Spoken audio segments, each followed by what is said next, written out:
Hello friends, welcome to the examiner. इस channel पे आपका फिर से बहुत बहुत स्वागत है। एसएससी जीडी 2024 एग्ज़ाम के लिए जो सबसे ज़्यादा important GK and GS questions हैं वो मैं आपके लिए लेकर के आया हूँ। इस वीडियो में 25 क्वेश्चन एंड आंसर्स हैं जो कि प्रीवियस ईयर साल 2021 में पूछे गए क्वेश्चंस हैं। तो बढ़ते हैं हमारे आज के पहले क्वेश्चन की तरफ। हमारा पहला क्वेश्चन है, सितंबर 2021 में सुप्रीम कोर्ट की 2 न्यायाधीशों की पीठ ने फैसला सुनाया कि मंदिर का डैश इसमें से जुड़ी जमीन का मालिक है। हमारे ऑप्शन से ऑप्शन ए पीठासीन देवता, ऑप्शन बी न्यास, ऑप्शन सी पुजारी, ऑप्शन डी न्यासी। हमारा सही उत्तर होगा विकल्प ए, जो कि पीठासीन देवता। सितंबर 2021 में सुप्रीम कोर्ट के न्यायाधीश जस्टिस हेमंत गुप्ता और जस्टिस एस एस बोपन्ना की पीठ ने मध्य प्रदेश के एक मंदिर से जुड़े मामले में यह फैसला सुनाया है कि जो मंदिर से जुड़ी जमीन का मालिक मंदिर का पीठासीन देवता है। बढ़ते हैं हमारे दूसरे क्वेश्चन की तरफ। हमारा दूसरा क्वेश्चन है, गुरुग्राम में बढ़ते वायु प्रदूषण से निपटने के लिए नवंबर 2020 में निम्नलिखित में से कौन सी परियोजना आरंभ की गई थी। हमारे ऑप्शन से option A fight air pollution, option B clean air, option C combat air, option C project air case. हमारा सही उत्तर होगा विकल्प डी, जो कि प्रोजेक्ट एयर केस नवंबर 2020 में हरियाणा के मुख्यमंत्री मनोहर लाल खट्टर द्वारा हरियाणा के गुरुग्राम में बढ़ते वायु प्रदूषण को रोकने हेतु प्रोजेक्ट एयर केयर प्रारंभ किया गया। बढ़ते हमारे तीसरे क्वेश्चन की तरफ। हमारा तीसरा क्वेश्चन है, निम्नलिखित में से कौन से ब्रिटिश सरकार में नील की खेती से संबंधित एक प्रणाली थी। हमारे ऑप्शन से ऑप्शन है बाली, ऑप्शन बी निज, ऑप्शन सी वानिकपथ, ऑप्शन डी जब्त। हमारा सही उत्तर होगा जो कि विकल्प बी निज। ब्रिटिश सरकार में नील की खेती के दो मुख्य तरीके थे, जो निज और रैयती। बढ़ते हैं हमारे चौथे क्वेश्चन की तरफ। हमारा चौथा क्वेश्चन है, सितंबर 2020 में वोडाफोन और डैश ने एक नए नाम के तहत अपने सभी उत्पादों का नाम बदलकर अपनी एक नई एकीकृत ब्रांड पहचान की घोषणा की। हमारे ऑप्शन से ऑप्शन है Reliance, option B Airtel, option C Idea, option D BSNL. हमारा सही उत्तर होगा विकल्प सी, वोडाफोन आइडिया। वोडाफोन और आइडिया ने मिलकर सितंबर 2020 में सभी उत्पादों का नाम बदलकर नया नाम की घोषणा की, VI उन्होंने रखने की घोषणा की।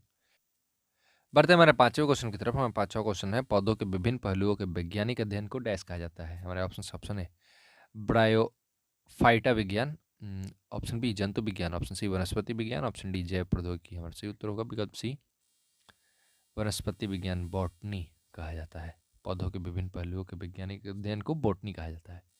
बढ़ते हमारे छठे क्वेश्चन की तरफ। हमारा छठा क्वेश्चन है, किसी देश के संविधान कई उद्देश्यों की पूर्ति करता है, निम्नलिखित में से कौन सा विकल्प उनमें से एक नहीं है। हमारे ऑप्शन है यह उस नियमों और सिद्धांतों के समुच्चय के रूप में कार्य करता है जिनके आधार पर देश को नियंत्रित किया जा सकता है। ऑप्शन बी, यह हमें हमारे समाज की मौलिक प्रकृति उजागर करता है। ऑप्शन सी, इसमें यह शामिल है कि देश को सरकार के अध्यक्षीय स्वरूप को बरकरार रखना चाहिए। ऑप्शन डी, यह कुछ आदर्शों को सहमति देता है जिन्हें देश में बराबर रखा जाना चाहिए। हमारा सही उत्तर होगा विकल्प सी, जो कि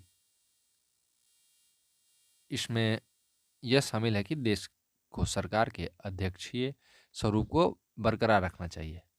बढ़ते हैं हमारे सातवें क्वेश्चन की तरफ। हाँ, सातवां क्वेश्चन है, मुगल बादशाह अकबर की मृत्यु निम्नलिखित में से किस वर्ष में हुई थी। हमारे ऑप्शन से ऑप्शन है 1666, option B 1789, option C 1605, option D 1540।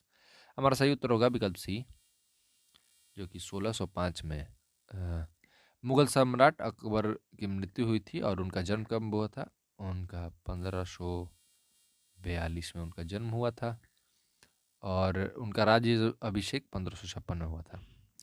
बढ़ते हमारे आठवें क्वेश्चन की तरफ। हाँ, आठवां क्वेश्चन है, भारत ने 2021 में टोक्यो में आयोजित ओलंपिक गेम्स में डैश को हराकर पुरुषों की हॉकी में कांस्य पदक जीता। हमारे ऑप्शन से ऑप्शन है Germany, option B Australia, option C Belgium, option D Argentina. हमारा सही उत्तर होगा विकल्प ए, जो कि जर्मनी को हराकर कांस्य पदक जीता टोक्यो ओलंपिक में।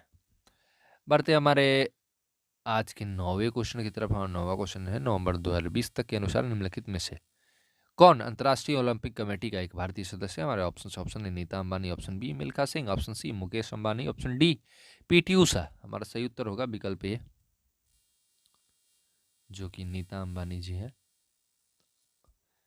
बढ़ते हैं हमारे 10वें क्वेश्चन की तरफ। हमारा 10वां क्वेश्चन है, निम्नलिखित में से कौन सा वैज्ञानिक अनुसंधान संस्थान नेचर रैंकिंग सूचकांक 2020 में शीघ्र पर है? हमारे ऑप्शन है IIT Madras, option B IISc Bangalore, option C IIT Bombay, option D CSIR।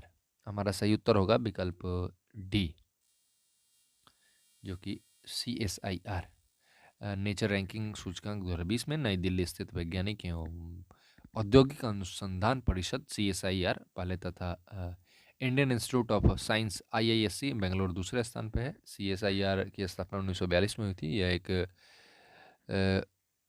वैज्ञानिक एवं प्रौद्योगिकी के विभिन्न क्षेत्रों में अपनी R&D अनुसंधान और विकास जानकारी के लिए प्रसिद्ध है।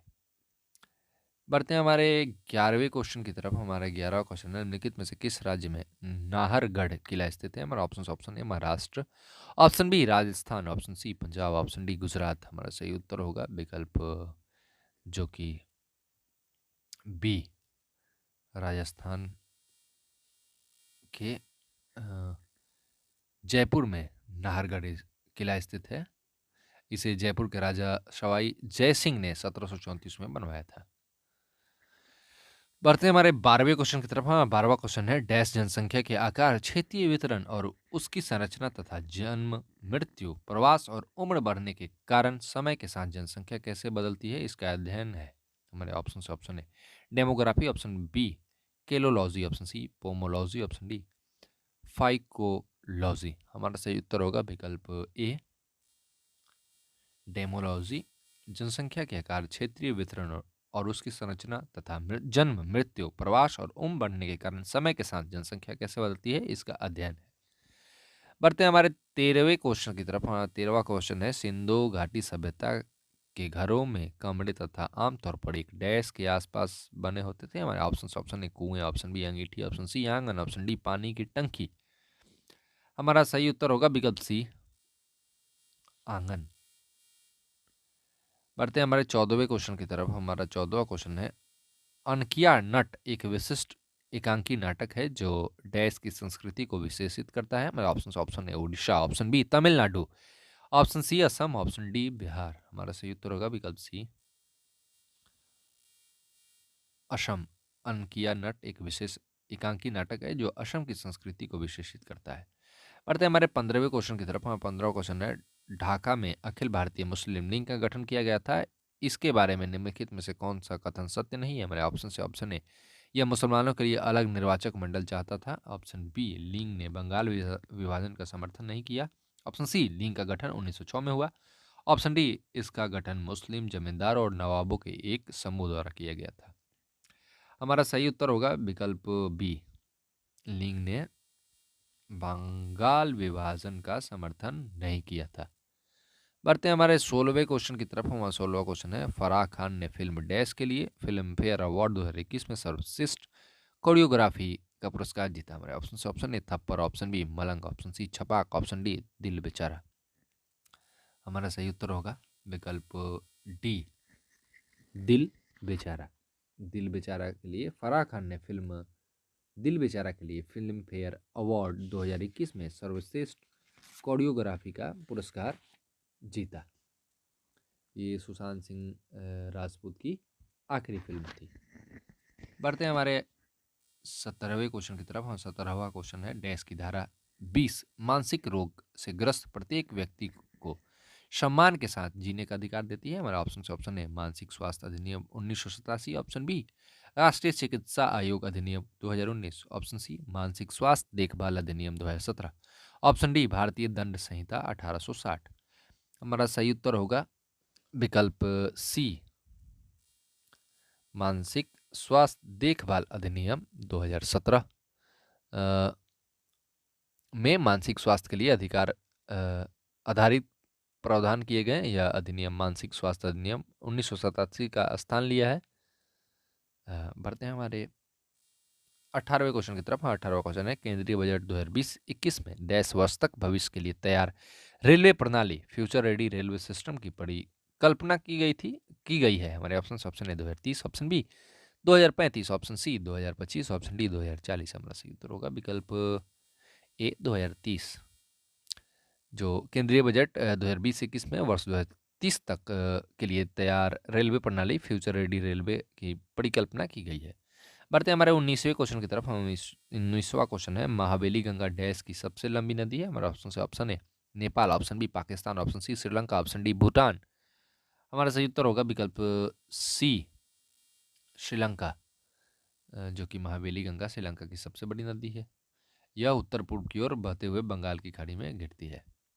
बढ़ते हैं हमारे 20वें क्वेश्चन की तरफ। हमारा 20वां क्वेश्चन है, एडीबी एशियाई विकास बैंक वार्षिक रिपोर्ट 2018 के अनुसार कितने देश एबीडी के सदस्य हैं। हमारे ऑप्शन है 68, option B 37, option C 87, option D 49। हमारा सही उत्तर होगा विकल्प ए 68, 68 देश। एशियाई विकास bank, Asian Development Bank ABD की वार्षिक रिपोर्ट 2018 के अनुसार 68 देश, जो कि 49 देश एशिया और प्रशांत क्षेत्र से तथा शेष जो 19 देश हैं वो बाहरी देश हैं, इसके सदस्य हैं। इसकी स्थापना कब हुई थी? इसका स्थापना 1966 में हुई थी और स्थापना के समय 31 देश इसके सदस्य थे।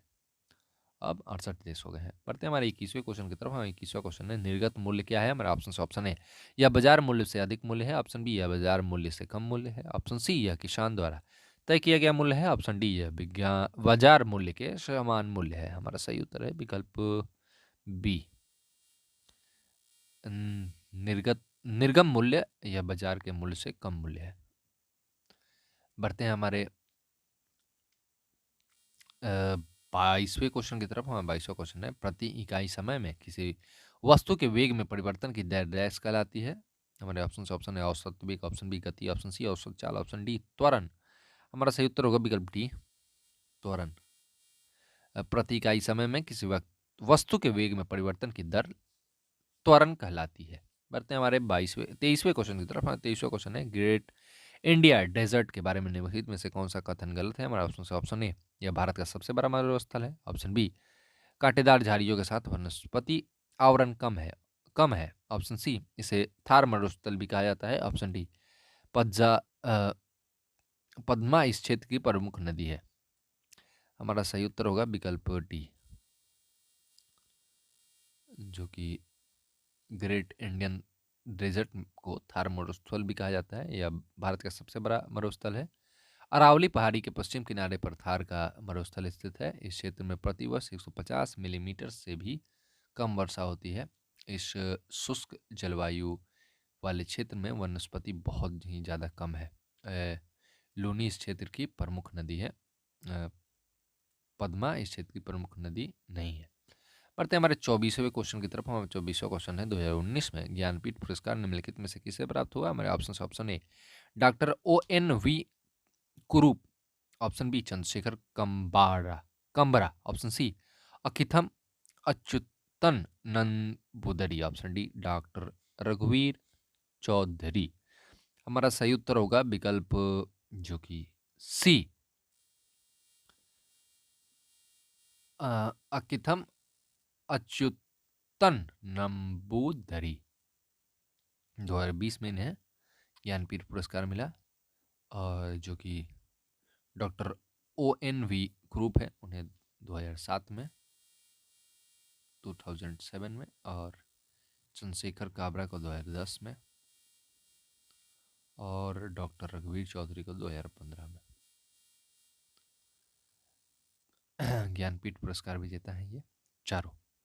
बढ़ते हमारे आज के 25वें और लास्ट क्वेश्चन की तरफ। हमारा लास्ट क्वेश्चन है, PV सिंधु ने 2021 में आयोजित टोक्यो ओलंपिक में बैडमिंटन महिला एकल वर्ग में डैश को हराकर कांस्य पदक जीता। हमारे ऑप्शन है गैटन हरामारा, ऑप्शन बी हे बिंग जियाओ, ऑप्शन सी किम गाउन, ऑप्शन डी सरोसी लौड़ा।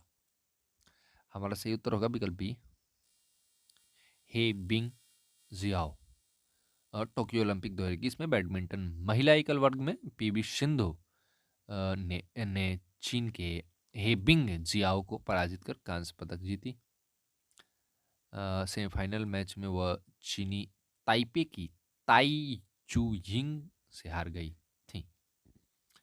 और तो थैंक यू दोस्तों इस सेशन को देखने के लिए। आज के लिए बस इतना ही। और भी 25 क्वेश्चंस की वीडियो मैं आपके लिए लेकर के आ रहा हूँ। तो ऑल द बेस्ट आपके एग्ज़ाम्स के लिए। अपना ध्यान रखें, और अगर वीडियो अच्छा लगा हो तो लाइक करें, शेयर करें, कमेंट करें।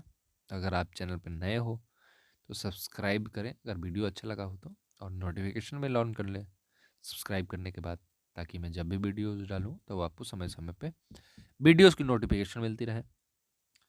तो थैंक यू फ्रेंड्स वीडियो को देखने के लिए, अंत तक बने रहने के लिए आपका बहुत बहुत धन्यवाद।